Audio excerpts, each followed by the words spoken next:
I forgot to finish writing last night. I'm not sure what I expected to see when I ran up the stairwell and looked the heavy metal door's window. I'm feeling ridiculous.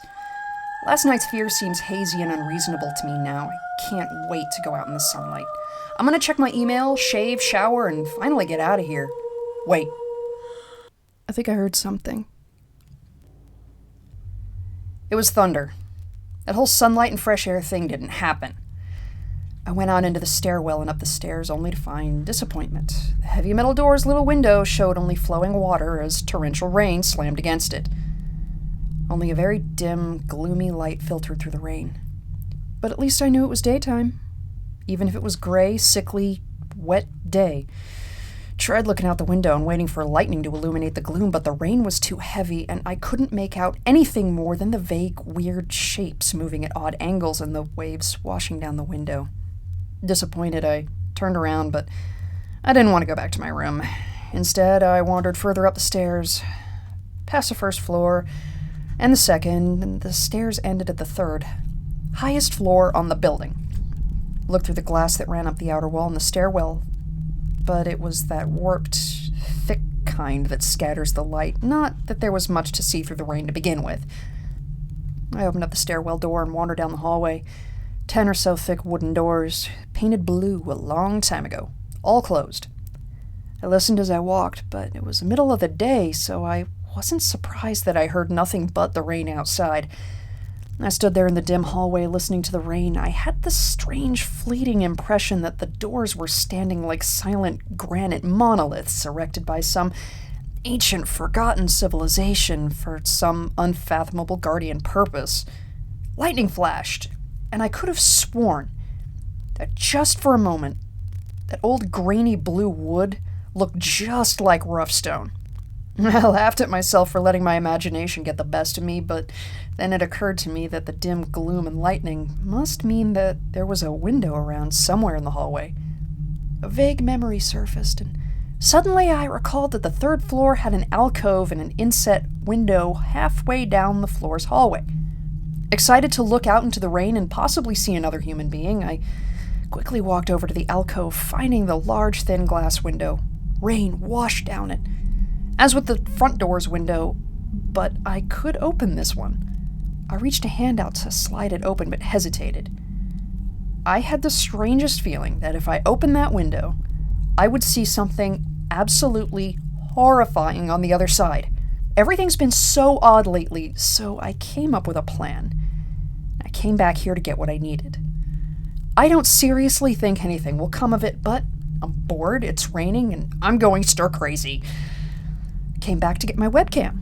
The cord isn't long enough to reach the third floor by any means, so instead I'm going to hide it between the two soda machines in the dark end of my basement hallway, run the wire along the wall under my door, and put black duct tape over the wire to blend it in with the black plastic strip that runs along the base of the hallway's walls.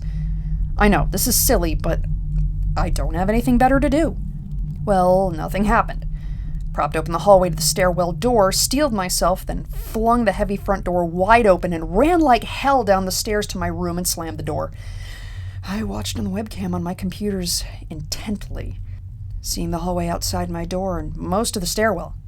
I'm watching it right now, and I don't see anything interesting. I just wish the camera's position was different so that I could see out of the front door. Oh, hey, somebody's online.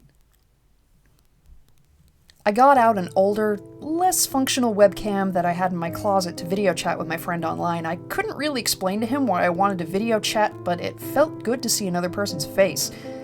He couldn't talk very long, and we didn't talk about anything meaningful, but I feel much better. My strange fear has almost passed. I would feel completely better, but there was something odd about our conversation. I know that I've said everything seemed odd, but still, he was very vague in his responses. I can't recall one specific thing that he said. No particular name or place or event, but he did ask for my email address to keep in touch. Wait, I just got an email. I'm about to go out. I just got an email from Amy that asked me to meet her for dinner at the place we usually go to. Oh, I do love pizza. And I've just been eating random food from my poorly stocked fridge for days, so I can't wait. Again, I feel ridiculous about the odd couple of days I've been having. I should destroy this journal when I get back. Oh, another email. Oh my god. I almost left the email and opened the door. I almost opened the door. I almost opened the door, but I read the email first. It was from a friend I haven't heard from in a long time, and it was sent to a huge number of emails that must have been every person he had saved in his address list. It had no subject, and it said simply, "Seen with your own eyes. Don't trust them. They..." What the hell is that supposed to mean? The words shocked me, and I keep going over and over and over them. Is it a desperate email sent just as something happened? The words are obviously cut off without finishing. On any other day, I would have just dismissed this as spam from a computer virus or something, but the words, "seen with your own eyes." I can't help but read over this journal and think back over the last few days to realize that I have not seen another person with my own eyes or talked to another person face to face. The webcam conversation with my friend was so strange, so vague and eerie. Now that I think about it, was it eerie, or was the fear clouding my memory? My mind toys with the progression of events I've written here, pointing out that I have not been presented with one single fact that I did not specifically give out unsuspectingly. The random wrong number that got my name and the frequent subsequent strange return call from Amy, the friend that asked for my email address. I messaged him first when I saw him online, and then I got my first email a few minutes after that conversation. Oh my god, that phone call with Amy? I said over the phone. I said that I was within half an hour's walk of 7th Street.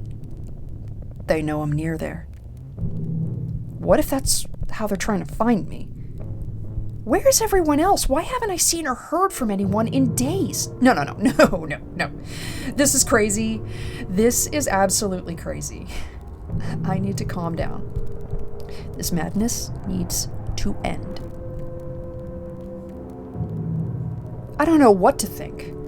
I ran about my apartment furiously, holding my cell phone up to every corner to see if I got a signal through the heavy walls. Finally, in the tiny bathroom, near one ceiling corner, I got a single bar. Holding my phone there, I sent a text message to every number in my list. Not wanting to betray anything about my unfounded fears, it simply said, "You seen anyone face to face lately?" At that point, I just wanted any reply back. I didn't care what the reply was or if I embarrassed myself. I tried to call someone a few times, but couldn't get my head up high enough, and if I brought my cell phone down to even an inch, it lost signal. Then I remembered the computer and rushed over to it, instant messaging everyone online.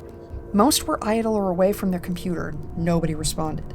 My messages grew more frantic, and I started telling people where I was and to stop by in person for a host of barely passable reasons. I didn't care about anything by that point. I just needed to see another person. I also tore apart my apartment building looking for something that I might have missed, some way to contact another human being without opening the door. I know it's crazy, I know it's unfounded, but what if? What if? I just needed to be sure. I taped the phone to the ceiling just in case.